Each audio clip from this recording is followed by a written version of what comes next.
How to make a parametric modular kitchen casework in Revit. Part 8.1, replacing a cooktop with a new KitchenAid 86 cm gas hob. Let's start. Duplicate base unit 2 drawers cooktop from our previous tutorial. Copy, paste, and rename the file base unit 2 drawers KitchenAid 86 cm gas hob.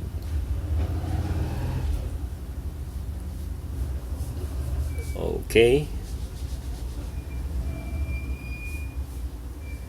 Open the file.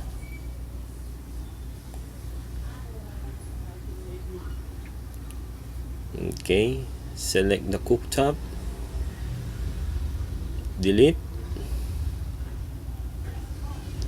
Go to reference label. Next, download and open the file KitchenAid 86 cm gas hob. See the link in the description below to download. Okay, make sure you check the shared so you can schedule the appliances. Then load into the project. Select base unit 2 drawers. No. Okay, insert. Then dimension, select this reference plane, select this edge. Okay, select the dimension, go to label and select the cooktop offset. Then align, select this reference plane, select the center of the cooktop, lock. Go to front elevation, select the cooktop, move down a little bit. Okay, then align, select this reference plane, then select this edge. Okay, then lock.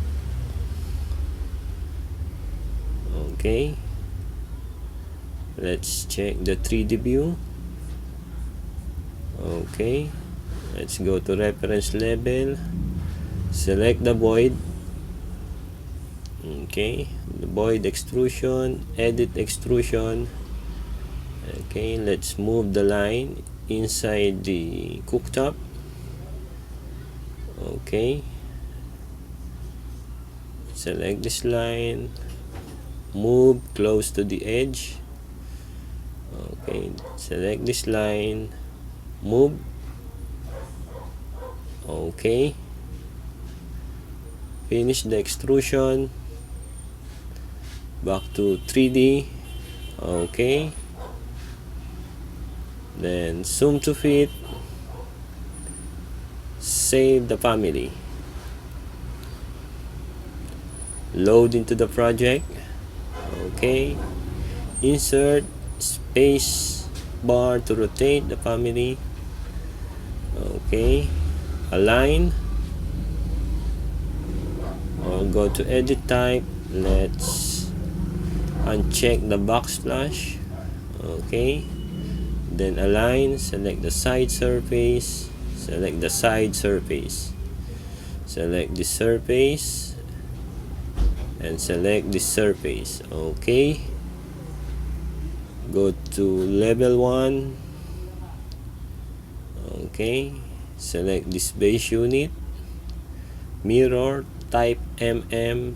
Okay, select the center line. Okay, select this end panel, mirror. Okay, select the center line. Okay, back to 3D.